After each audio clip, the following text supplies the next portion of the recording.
Contrairement à ce qu'on croit, si tu veux obtenir des résultats extraordinaires dans ta vie, t'as pas toujours besoin de poser des actions extraordinaires. Tu sais, moi je suis quelqu'un qui croit énormément au pouvoir des petites actions répétées dans le temps sur le long terme. C'est le principe des petites habitudes quotidiennes que tu vas faire absolument tous les jours ou presque et qui à l'échelle d'une journée finalement. Ça peut paraître insignifiant. Si tu médites par exemple 10 minutes ce matin, ça va rien changer à ta vie à l'échelle d'une journée. Mais par contre, si tu le fais absolument tous les jours pendant 365 jours, ça va t'apporter des résultats juste incroyables à partir d'une seule petite action qui est 10 minutes de méditation chaque matin. Souvent le problème qu'on a avec nos objectifs, c'est qu'on se les représente comme une espèce de montagne impossible à gravir, quelque chose d'absolument énorme, et donc on passe pas à l'action, alors que souvent il nous suffirait de découper ce gros objectif en petites habitudes simples, exécutables à l'échelle d'une journée, pour que ça devienne beaucoup plus facile. Si tu veux écrire un bouquin de 300 pages, finalement il te suffit d'écrire une page par jour pendant un an et tu auras déjà atteint ton objectif. Si tu veux apprendre une nouvelle langue, il te suffit de pratiquer juste 15 minutes par jour. Si tu apprends ne serait-ce que 15 minutes par jour sur une application ou peu importe tes méthodes, eh bien tu es sûr que sur le long terme, tu finirais par maîtriser la langue, à condition d'utiliser une stratégie complète qui te permet de travailler tous les aspects. Moi, je suis convaincu que le succès, ça se joue davantage à l'échelle d'une journée, donc les 24 heures que tu as disponibles par jour, que sur le long terme avec les stratégies que tu vas élaborer, tes plans d'action long terme que tu peux t'imaginer. Ce qui fait vraiment la plus grosse différence, c'est les décisions que tu prends chaque jour et les actions qui en découlent, les petites actions que tu choisis de mettre en place jour après jour, semaine après semaine, mois après mois, année après année. C'est ça qui t'apporte vraiment du gros résultat. Mais évidemment, comme on le dit souvent, si c'était si facile, absolument tout le monde le ferait. Et c'est vrai parce que si tu regardes autour de toi, la plupart des gens ne mettent pas en place ces petites habitudes tous les jours qui pourraient pourtant leur apporter des résultats juste spectaculaires. Et c'est là toute la difficulté, c'est la régularité. Finalement, c'est pas les petites actions quotidiennes en tant que telles qui sont difficiles, c'est le fait de les tenir sur le long terme, de pas abandonner, de pas procrastiner, de garder cette discipline de passer à l'action absolument tous les jours. Donc dans cette vidéo, je vais te donner 5 stratégies que j'utilise pour mes habitudes personnelles et qui vont pouvoir t'aider dès aujourd'hui à ancrer des habitudes solides dans ton quotidien, à les tenir sur le long terme. Le premier conseil, c'est de mettre en place un déclencheur pour chaque nouvelle habitude que tu mets en place dans ton quotidien. Je ne sais pas si tu as lu ce bouquin, Le pouvoir des habitudes. Dans ce livre, l'auteur nous explique que pour créer une habitude solide dans son quotidien, eh bien, il a besoin de respecter 3 critères. Le premier, c'est le déclencheur, le second, c'est la routine et le troisième, c'est la récompense. Mais ici, on va s'intéresser au premier qui est le déclencheur. Si tu veux créer une habitude dans ton quotidien, à faire en sorte qu'elle soit tellement ancrée que tu penses même plus à la faire, que ça devienne un pur automatisme, eh bien la clé c'est de l'ancrer à quelque chose de préexistant dans ton quotidien. Donc à une habitude que tu as déjà. Ce qui fait que quand tu feras cette habitude que tu as déjà, eh bien au fur et à mesure du temps, tu vas ancrer dans ton inconscient le fait que immédiatement après avoir fait cette première action, tu vas enchaîner sur ta bonne habitude, la nouvelle habitude que tu as décidé de mettre en place. Je vais te donner quelques exemples d'habitudes que tu as déjà probablement aujourd'hui dans ton quotidien. Il y a déjà le réveil. Tous les matins, à moins que tu sois mort, je pense que tu te réveilles, que tu sors de ton lit. Deuxièmement, on a les repas, donc le déjeuner, le petit déjeuner, le dîner, c'est des choses qui bougent pas, c'est à heure fixe, ça peut varier un petit peu, mais globalement, ça reste quelque chose d'assez stable dans ton quotidien, c'est pas quelque chose que tu vas changer régulièrement tous les 4 matins, à moins que tu fasses des jeûnes intermittents, des choses comme ça. Un autre exemple, ça peut être le brossage de dents. A priori, si tu as un minimum d'hygiène buccale, eh bien tous les matins ou tous les soirs, ou les deux, eh bien tu vas te brosser les dents. Et donc, quand tu veux installer une nouvelle habitude, que ce soit méditer le matin, peut-être faire un petit peu de sport, lire un bouquin ou peu importe ce que toi tu veux mettre en place, eh bien tu vas pouvoir lier cette nouvelle habitude à une de ces habitudes-là. Moi par exemple, ce que je fais, c'est que immédiatement après avoir pris mon déjeuner le midi, comme je suis en mode digestion, c'est pas là que je vais directement me remettre au boulot.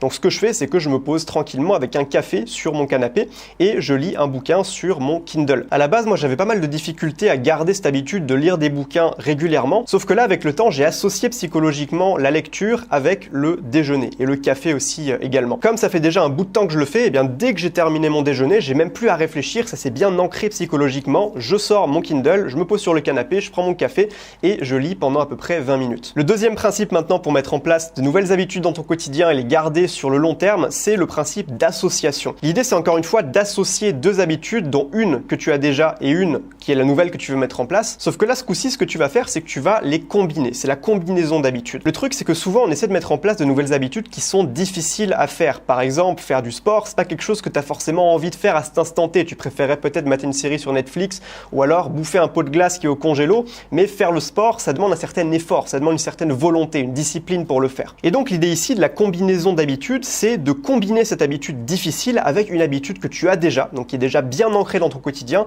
et que tu aimes faire. Je viens juste de te donner mon exemple avec la lecture. Je t'avais expliqué que la lecture, c'est pas une habitude que j'ai beaucoup de facilité à garder sur le long terme, mais là, ces derniers temps, c'est vraiment quelque chose chose auquel je me tiens. Et une habitude que j'aime beaucoup, c'est le café. Je prends 2 tasses de café par jour, une le matin et une en début d'après-midi après le déjeuner. Et donc le fait de combiner la lecture, qui est une habitude qui me demande une certaine volonté, et le café, qui est une habitude que j'apprécie, eh bien ça rend la lecture plus agréable finalement. Et donc ça me demande moins de force de volonté de commencer à lire mon bouquin sur Kindle parce qu'en même temps je bois mon café et donc finalement je passe un bon moment. Un autre exemple de combinaison d'habitudes que tu peux utiliser, c'est la musique. Alors on aime tous la musique, on a tous nos styles préférés, peut-être que toi c'est le rap français, l'électro, le métal, le rock, je sais pas, peu importe tes styles de musique que tu écoutes, si tu te mets à écouter de la musique qui te plaît, de la musique qui vraiment te fait vibrer, qui te donne de bonnes émotions pendant tes habitudes, tes nouvelles habitudes que tu veux mettre en place, eh bien ça va les rendre plus agréables. Un exemple parfait, c'est le sport. Pourquoi à ton avis il y a tellement de sportifs à la salle de sport qui ont le casque sur les oreilles et qui écoutent de la super musique à fond?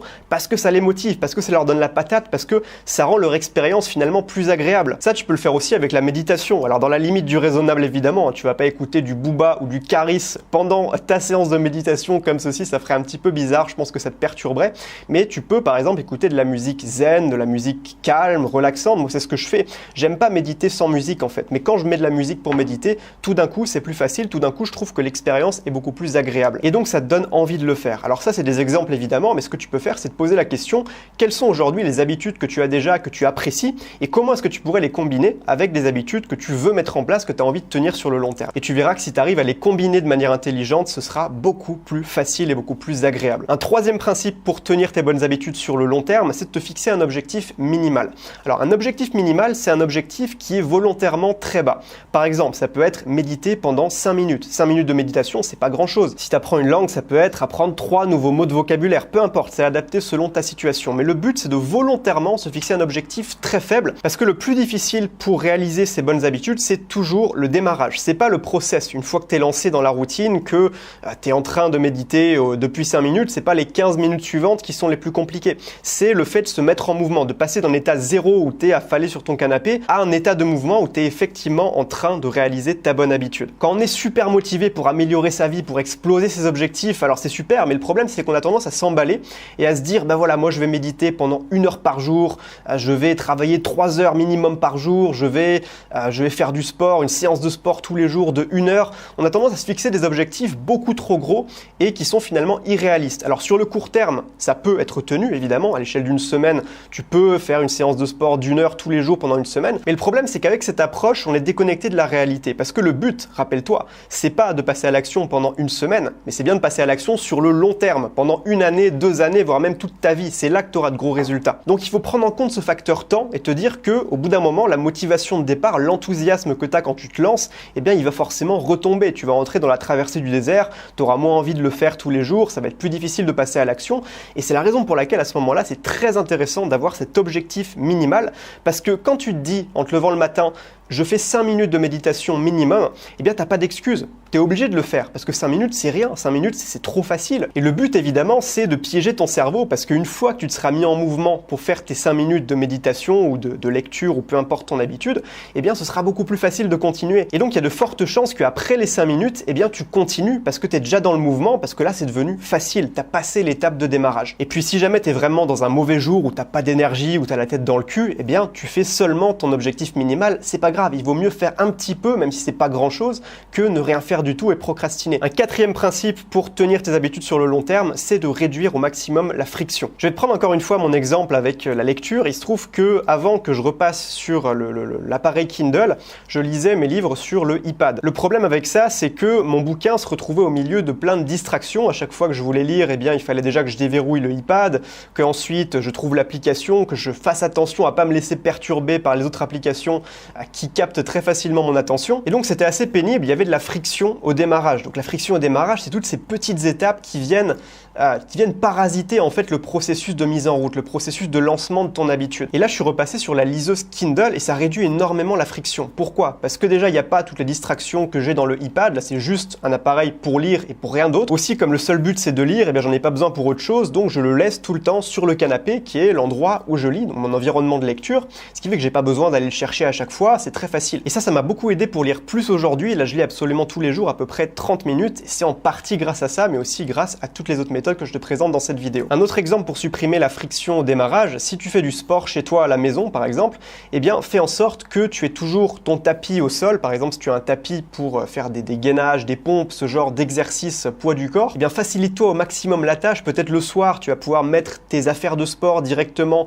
sur ton tapis de sport au pied du lit par exemple, avec ta bouteille d'eau déjà préparée à l'avance. Comme ça, quand tu te lèves le matin, que c'est l'heure de faire ta séance de sport, eh bien tout sera déjà en place. Ce sera beaucoup plus facile que si tu devais aller chercher ta bouteille d'eau, la remplir, changer tes vêtements, aller déjà les chercher dans tes placards parce que tu sais même pas où ils sont. Tu vois, ça rajouterait de la friction, ce serait beaucoup plus compliqué dans ces circonstances-là. Et tu auras beaucoup plus tendance à procrastiner parce que cette friction, à l'échelle d'une journée, c'est peut-être pas grand-chose. Ça te demande un petit peu d'énergie mentale, c'est pas énorme. Mais sur le long terme, si tu multiplies cette petite friction par le nombre de jours dans une année, eh bien ça fait une grosse quantité d'énergie dépensée pour rien. Et tout ça, ça te pousse à la procrastination. Et enfin, la cinquième méthode pour garder tes habitudes sur le long terme, c'est d'utiliser un outil de tracking. Alors qu'est-ce que c'est qu'un outil de tracking? C'est tout simplement un outil qui te permet de garder une trace sur tes performances passées. Il y a un grand principe à comprendre avec les habitudes, c'est le principe de la chaîne. Quand tu as une habitude quotidienne, eh bien plus tu vas passer à l'action jour après jour, jour après jour, jour après jour, plus tu auras une chaîne de journées réussies, entre guillemets. Le jour où tu feras pas ton habitude,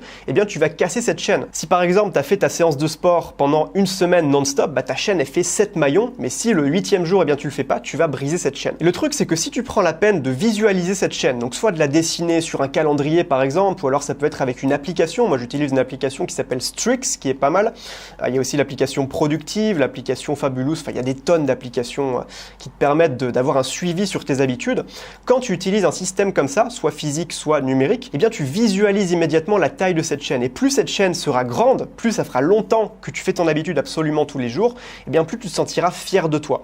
Plus tu seras attaché émotionnellement à ta chaîne d'habitude. Ce sera devenu ta petite fierté en fait de dire par exemple, ben voilà, ça fait 30 jours non-stop que je médite absolument tous les jours. Tu n'auras pas envie de casser ça. Tu auras envie d'aller le plus loin possible, de faire 60 jours, puis 100 jours, puis 300 jours, puis toute l'année. Donc évidemment, le fait de suivre comme ça avec un système tes habitudes quotidiennes, ça va te créer une motivation à ne pas rater un seul jour. Après, évidemment, tu peux utiliser des variantes, des règles pour notamment les habitudes que tu veux pas faire absolument tous les jours. Admettons une habitude que tu veux faire 3 fois par semaine. Tu peux modifier un petit peu le système à ta sauce, mais tant que tu gardes ce suivi, eh bien ça va créer une motivation supplémentaire pour garder ton habitude sur le long terme. Donc applique sérieusement ces principes dans ta vie, tu verras que tu vas faire des merveilles, que tu vas obtenir des résultats juste incroyables. Et maintenant, si tu veux aller plus loin avec moi, sache que je mets à ta disposition une formation qui s'appelle 12 stratégies pour te créer une vie extraordinaire. C'est plus d'1 heure de formation vidéo que je t'offre pour améliorer ta vie dans tous ces domaines. Donc le lien se trouve juste en dessous dans la description de cette vidéo. Tu as juste à cliquer sur le lien, renseigner ton adresse email et je t'enverrai gratuitement cette nouvelle formation vidéo 12 stratégies pour te construire une vie extraordinaire. Le lien est juste en dessous dans la description. Sur ce, je te souhaite de passer une excellente journée. On se retrouve très vite dans une prochaine. Ciao, ciao.